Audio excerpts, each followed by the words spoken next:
चाहे 15 साल की बच्ची हो या 50 साल की महिला, अपने लाइफ के हर एक इंपॉर्टेंट फेज में एक कॉमन प्रॉब्लम से डील करती है, आयरन डेफिशिएंसी। थोड़ा सा कम करो तो सांस फूलने लग जाती है। सुबह उठते ही लगता है कि बॉडी ऑलरेडी थकी हुई है। कभी ब्रेन फॉग लगता है, कभी हेयर फॉल बढ़ जाता है, और पीरियड्स कभी ज्यादा कभी कम, कभी एकदम ही ज्यादा डिलेड। ये सब सिर्फ हार्मोनल या एज रिलेटेड इफेक्ट नहीं है, आयरन डेफिशिएंसी के भी साइंस हो सकते हैं। पीरियड से पहले, प्रेगनेंसी के दौरान और मेनोपॉज के अराउंड हर फेज में महिलाएं आयरन लूज करती है, और ये प्रॉब्लम उनके लाइफ का एक इनविजिबल पार्ट बन चुका है। इससे हेल्थ के साथ साथ क्वालिटी ऑफ लाइफ भी अफेक्ट होती है, and many blame their age और प्रोबेबली स्ट्रेस और हॉर्मोन्स फॉर दिस। इसीलिए आज इस वीडियो में हम इस इशू को बहुत ही अच्छी तरह से समझेंगे कि आयरन डेफिशिएंसी वुमेन में ज्यादा कॉमन क्यों है, टॉप 3 रीजंस जिसकी वजह से आपकी बॉडी में आयरन कम हो रहा है, and of course some practical tips जिन्हें कंसिस्टेंटली फॉलो करके इस मेजर प्रॉब्लम से आप बहुत आराम से डील कर सकते हो। और आखिरी तक देखना बिल्कुल मत भूलना। I have a bonus tip for you, so let's get started.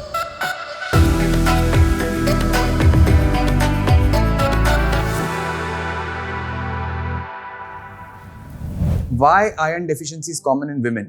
Iron deficiency किसी एक स्टेज की प्रॉब्लम नहीं है, ये एक लॉन्ग टर्म इशू होता है जो ऑफन टीनेज से शुरू होता है और मेनोपॉज के बाद तक चल सकता है।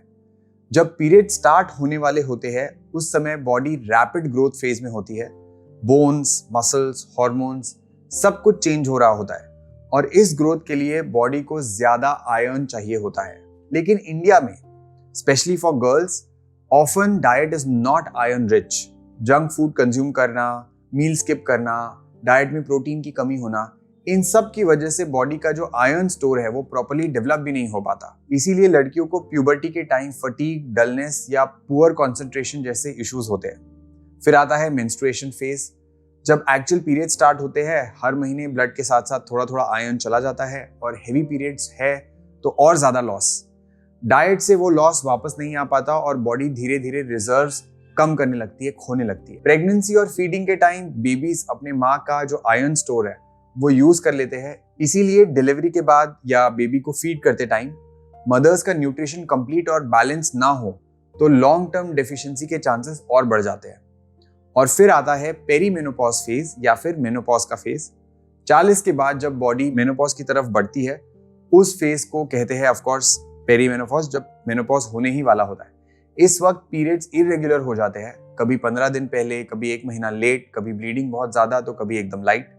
ये अनप्रेडिक्टेबल ब्लीडिंग पैटर्न बॉडी के आयरन लेवल्स पे बहुत ज्यादा इंपैक्ट डालता है, और ऊपर से 40 के बाद डाइजेशन स्लो हो जाता है, और फूड से जो न्यूट्रिशन एब्जॉर्ब करने की जो क्षमता है शरीर की वो भी कम हो जाती है। मतलब आयरन लॉस भी बढ़ गया है और एब्जॉर्प्शन करने का जो क्षमता है वो भी कम हो गया है। अ डेंजरस कॉम्बिनेशन जो fatigue, dizziness, anxiety, joint pain, इन सब के फॉर्म में आपको दिख सकता है।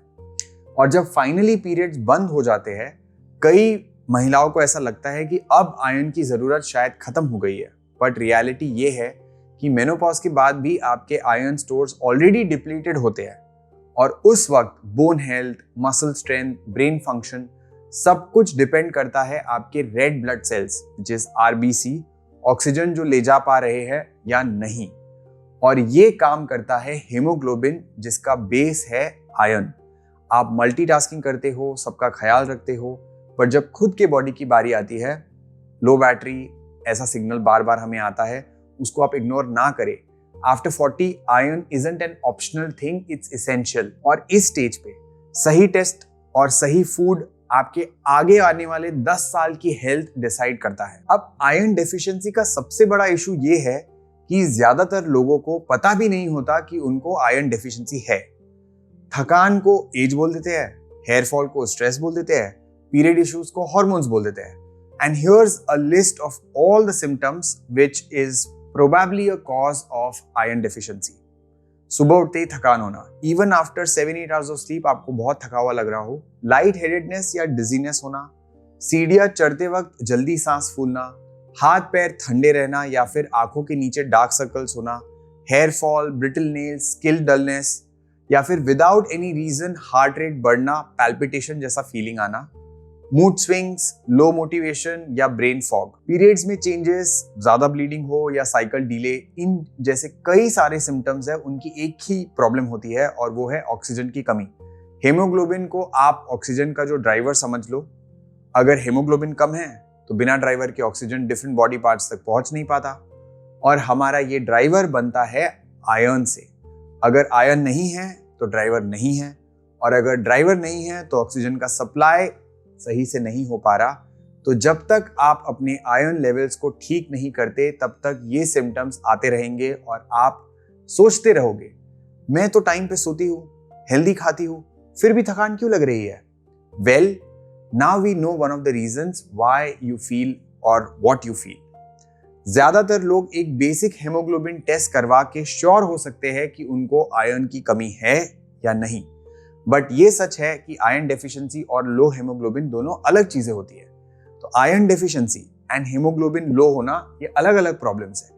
आपका हेमोग्लोबिन नॉर्मल हो सकता है लेकिन फिर भी आप आयरन डेफिशिएंट हो सकते हो और इसीलिए there are 2 test that you can get done. ऊपर दिए गए सिम्टम्स में से एक भी अगर सिम्टम आपको हो तो आप अपने डॉक्टर को विजिट करें और अपना एक फुल बॉडी चेकअप करवा ले, वही बेटर है, which should also include iron profile test. Government data के हिसाब से अगर माना जाए तो 57% of women around 15 to 49 age and 67% of the children between 6 months and 59 months in India are deficient in iron, जिसकी वजह से एनीमिया नाम का जो ब्लड डिसऑर्डर है वो बहुत ही ज्यादा कॉमन माना जाता है इंडिया में। और आयरन डेफिशिएंसी के जो सिम्टम्स है वो बाहर से ऑफ कोर्स दिखाई नहीं देते, पर जब आप टेस्ट करवाते हो तो आपको पता चल जाता है कि रीजन आयरन की कमी ही है। तो गेस मत करिए कि क्या हो सकता है, कि उम्र बढ़ रही है, हार्मोनल इशू है, क्या है। गेस करना ही नहीं है, जाके टेस्ट करवा लीजिए and of course after consulting your doctor आप डॉक्टर से पूछ लीजिएगा कि क्या टेस्ट करवाना है। तो यहां तक अब आपको समझ आ गया है कि इंडिया में आयरन डेफिशिएंसी का प्रॉब्लम बहुत बड़ा है। बट सवाल यह है, जब हम रोटी, सब्जी, दाल, चावल सब कुछ खाते हैं फिर भी बॉडी में आयरन कम क्यों हो जाता है? आयरन डेफिशिएंसी के पीछे 3 कॉमन रीजंस हो सकते हैं। फर्स्ट, आपके खाने में आयरन की कमी होना, मतलब आपके डाइट में आयरन है ही नहीं। अच्छा, आयरन तो है बट बॉडी एब्जॉर्ब नहीं कर पा रही, वो सेकंड रीजन हो सकता है। और कुछ ऐसे हैबिट्स जो एब्जॉर्प्शन को और स्लो कर देते हैं। हम एक एक करके तीनों रीजंस के बारे में बात करेंगे और उससे प्रॉब्लम को कैसे सॉल्व करना है ये भी देख लेते हैं। तो सबसे पहला रीजन सिंपल है, हम वो खाना खा ही नहीं रहे हैं जिसमें आयरन की मात्रा अच्छे से हो। तो जनरली आयरन 2 टाइप के होते हैं। वेजिटेरियन डाइट में यूजुअली एक टाइप का आयरन पाया जाता है, यानी कि प्लांट बेस्ड आयरन होता है। और कई लोग सोचते हैं कि वेजिटेरियन डाइट में आयरन सोर्सेस कम होते हैं और प्लांट बेस्ड आयरन एब्जॉर्ब नहीं होता। This is entirely not true. सही खाना प्लस सही कॉम्बिनेशन हो तो वेजिटेरियन डाइट से भी आपको आयरन पूरा मिल सकता है। And here are some iron rich food that you can add in your diet. Leafy vegetables like methi, bathua, palak, सरसों का साग, अमरंथ के लीव्स, अरबी के पत्ते, तो ये सब इसमें आयरन होता है। लेकिन इसके साथ में ऑक्सलेट्स भी होते हैं जो आयरन एब्जॉर्प्शन को ब्लॉक करते हैं।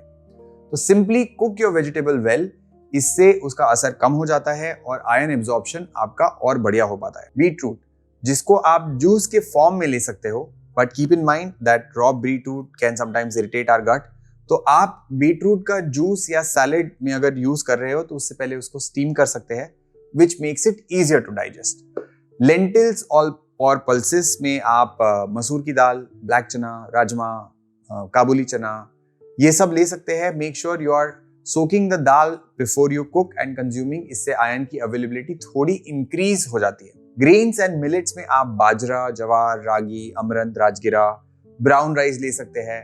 हाँ, पर इसका मतलब ये नहीं है कि आप पूरी तरह ग्लूटेन फ्री होकर गेहूं का आटा बंद कर दो। इंस्टेड आप अपने गेहूं के आटे में सीजन्स के हिसाब से मिलेट्स का आटा ऐड कर सकते हो। This is something that you can do. और एक बात यह है कि मिलेट वाला आटा जो आप गूंदते हो तो उसके टाइम थोड़ा वार्म वाटर या फिर 1 चम्मच घी ऐड कर सकते हैं, जिससे आपकी रोटी स्टिफ नहीं बनेगी। ठीक है। पोमोग्रेनेट्स, जामुन, ब्लैक ग्रेप्स और सम ऐसे ये कुछ फ्रूट्स है जिसमें आयरन की मात्रा अच्छी होती है। फिर anjeer, dates, raisin, apricot, there are some sweet iron sources. बाकी जो काली तिल होती है, फ्लैक्स सीड है, पीनट्स है, इसमें भी कुछ अगर आप मॉडरेशन में कंज्यूम करते हो तो इसमें भी आयरन की मात्रा अच्छी होती है। ड्रमस्टिक या ड्रमस्टिक के पत्ते विच इज मोरिंगा, ये दोनों भी आयरन के बहुत बढ़िया सोर्स माने जाते हैं। And then there are some traditional snacks like gur chana, गुड़ सिंगाड़ा, आप ये बॉईल किए हुए चने या चने का चाट, तिल की पपड़ी, चिक्की, ये सब भी बहुत इजीली अवेलेबल होते हैं जो आयरन की बहुत अच्छा सोर्स है। और all of them add up to our iron intake. और एक चीज ध्यान में आपको रखना बहुत जरूरी है, हर फेज में बॉडी की आयरन रिक्वायरमेंट अलग होती है। टीनेज ग्रोथ के टाइम पे जरूरत आपको डेफिनेटली थोड़ी ज्यादा होती है, पीरियड्स के दौरान ब्लड लॉस की वजह से भी, प्रेगनेंसी एंड ब्रेस्ट फीडिंग में भी डबल डिमांड हो जाती है। और अगर टेस्ट में आपको एनीमिया डायग्नोस हुआ है या फिर आपका जो फेरेटिन कंटेंट है वो बहुत लो है, तो सिर्फ खाने से आयरन लेवल्स वापस लाना मुश्किल हो सकता है, क्योंकि जब बॉडी डेफिशिएंसी जोन में हो तब उसे थेरेपेटिक लेवल का आयरन चाहिए होता है, मतलब ज्यादा क्वांटिटी में चाहिए होता है, जो डॉक्टर प्रिस्क्राइब सप्लीमेंट से ही पॉसिबल है। इसीलिए प्लीज सप्लीमेंट्स तभी ले जब डॉक्टर आपको सजेस्ट करे। हर किसी को सप्लीमेंट लेने की जरूरत नहीं होती है, लेकिन जिसको जरूरत होती है उसके लिए वो एकदम लाइफ चेंजिंग एक्सपीरियंस हो सकता है। Now even after all this, iron deficiency can happen. आप अपने डाइट में इनफ आयरन ले रहे हैं, फिर भी ऐसा हो सकता है कि आपकी बॉडी इस आयरन को एब्जॉर्ब नहीं कर पा रही है। Think of it like this, as iron आपके घर आने वाले खास मेहमान है। अगर गेट लॉक हो या कोई वेलकम नहीं कर रहा हो तो ये खास मेहमान दरवाजे से वापस चले जाएंगे। वैसे ही आयरन भी सिर्फ प्लेट में होना इनफ नहीं है, उसका हमारे सेल तक पहुंचना बहुत जरूरी है। और इसके लिए फूड को प्रॉपर्ली पेयर करना, cooking methods, habits are equally important. सबसे पहले बात करते हैं प्रॉपर पेयरिंग की। आप आयरन रिच खाना खा रहे हो, लेकिन अगर आप उसको विटामिन सी के साथ कंबाइन नहीं कर रहे हो तो बॉडी उस आयरन का सिर्फ आधा या उससे भी कम हिस्सा एब्जॉर्ब करती है। Now think of vitamin C as an entry pass for iron to enter its wherever it's needed. Basically जो आपके घर में वेलकम करने वाले मेहमान हैं या जो मेहमान आपके आयरन है, उसको वेलकम कौन करेगा? Vitamin C. Plant based iron का एब्जॉर्प्शन नेचुरली थोड़ा कम होता है। विटामिन सी कन्वर्ट करता है आयरन को उस फॉर्म में जो इजीली एब्जॉर्ब हो पाए। अगर आप ग्रीन लीफी वेजिटेबल्स को कुक कर रहे हो तो सर्व करते टाइम उस पर आप थोड़ा सा नींबू डाल दीजिए। अगर आयरन रिच मिलेट से आप रोटी बना रहे हो तो उसमें आप थोड़ा सा टमाटर का सैलेड ऐड कर सकते हैं, which is also great source of vitamin C. हमारे ट्रेडिशनल इंडियन मील में एक टेस्टी डिश होती है चटनी। इमली की चटनी, टमाटर की चटनी, आम की चटनी, अलग अलग बहुत टाइप की चटनी होती है। ये आप बेसिक पुदीने वाली ग्रीन चटनी बनाते टाइम भी उसमें आप नींबू डाल सकते हो, जिससे उसका विटामिन सी की मात्रा थोड़ी बढ़ जाए। Chutneys are a very very good way to increase our absorption and they also are tastier. उससे आप खाने पीने में थोड़ा स्वाद ज्यादा ला सकते हो। So just make sure it is homemade and not a packed one. बाहर से लेकर मत आइए। क्यों नहीं लाना चाहिए? क्योंकि बाहर मिलने वाली चटनी में हो सकता है कुछ एक्स्ट्रा प्रिजर्वेटिव्स हो जो वैसे ही एब्जॉर्प्शन को और कम कर देगा। एक और बड़ी इंटरेस्टिंग चीज आप कर सकते हो, आप आयरन यूटेंसिल्स यूज करो। लोहे के बने हुए बर्तन, तवा, कढ़ाई आप कुकिंग के लिए यूज कर सकते हो, तो आपके खाने में थोड़ा आयरन अपने आप ऐड हो जाएगा। A great way to increase the iron intake. So यहां तक हमने देखा कि आयरन रिच फूड्स को कैसे लेना चाहिए और उनका एब्जॉर्प्शन कैसे बढ़ाना चाहिए। अब ये सब करने के बाद भी कुछ लोगों का आयरन लेवल्स कम होता है and that could be because of the habits. जैसे कि दिन में 3-4 बार चाय कॉफी पीना। अगर आप आयरन रिच मील के आसपास चाय या कॉफी लेकर आते हो तो उसमें टैनिन्स होते हैं, कैफीन होता है, वो आयरन को ब्लॉक कर देता है। No matter how good your intake is, it will go as waste. तो प्लीज मेक श्योर कि आपका जो चाय कॉफी है वो थोड़ा सा आप कम करें या आप अवॉइड कर सकते हो तो बेस्ट होगा, स्पेशली आपके खाने के आसपास। अगर आपको आदत है तो चाय कॉफी की जगह आप हर्बल टी पी सकते हो। नॉन कैफिनेटेड फ्लेवर की जो चाय आती है, ग्रीन टी आती है, अगर आप वो ले सकते हो। And one more important thing to take care of is not pairing it with calcium. Iron और कैल्शियम दोनों हमारे लिए इंपॉर्टेंट है, but calcium can block iron absorption. बड़ी इंटरेस्टिंग बात है, क्योंकि हमारी एक इंडियन डिश है जिसको देख के लगेगा कि इसमें तो क्या भर भर के न्यूट्रिएंट्स होंगे, उसमें आयरन की मात्रा भी है, उसमें कैल्शियम भी है। कैन यू गेस कि वो क्या हो सकता है? I am sure you have guessed it, it's palak paneer. Definitely tasty, लेकिन पालक में जो आयरन है वो आपके लिए ज्यादा फायदेमंद नहीं होने वाला है, क्योंकि जो पनीर है उसमें बहुत ज्यादा कैल्शियम है। हर हेल्दी डिश हर स्टेज पे ऐसा जरूरी नहीं कि वो हेल्दी हो, फूड कॉम्बिनेशन बहुत मैटर करता है। And next is taking non prescribe medicine, specially antacid. लोगों को आदत हो गई है एसिडिटी होते ही बस ऐसे जाओ और बोलो एसिडिटी की दवाई दो, और ये आपका आयरन का एब्जॉर्प्शन बहुत खराब कर सकता है। एसिडिटी रेगुलेट करने के लिए आप नेचुरल टिप्स ट्राई करिए, जैसे कि आप CCF चाय ले सकते हैं, बटर मिल्क ले सकते हैं, which you can have as a snack और after an iron rich meal. ये छोटी छोटी बातें ध्यान रखने से आयरन एब्जॉर्प्शन बेटर होगा, आयरन के लेवल्स आपके धीरे धीरे बढ़ने लगेंगे। One more thing to keep in mind is that ज्यादा आयरन भी नहीं लेना है। जब आप सप्लीमेंट्स ले रहे हो, जितना प्रिस्क्राइब किया गया है उसके हिसाब से लीजिए। कोई भी न्यूट्रिएंट जो यूजुअली हमारे लिए अच्छा होता है वो ज्यादा लेने पर टॉक्सिक भी बन सकता है। So we need to be mindful and follows doctor's advice while taking supplement specially. अब जैसे मैंने वीडियो के स्टार्ट में प्रॉमिस किया था, I have a bonus tip for you. जब आयरन लो होता है तो ऑक्सीजन डिलीवरी भी लो हो जाती है। इसीलिए डीप ब्रीदिंग एक्सरसाइज, प्राणायाम और gentle blood flow boosting yoga आपके लिए बहुत हेल्पफुल रहेगा। You can practice anulom vilom, bhramari, belly breathing, surya namaskar. इन सब से आपका ब्लड सर्कुलेशन इंप्रूव होता है। So you can include them as a part of your exercise. अब आपको अगर इन सब चीजों की आदत बनानी है तो डेली हैबिट बनाने के लिए आप हमारा फ्री सेशन ज्वाइन कर सकते हैं। लिंक उसकी हम डिस्क्रिप्शन में डाल देंगे। That's it for today's video. Please take care of yourself और अपनी हेल्थ को अपनी टॉप प्रायोरिटी बनाइए। And if you like this video, please check out this one.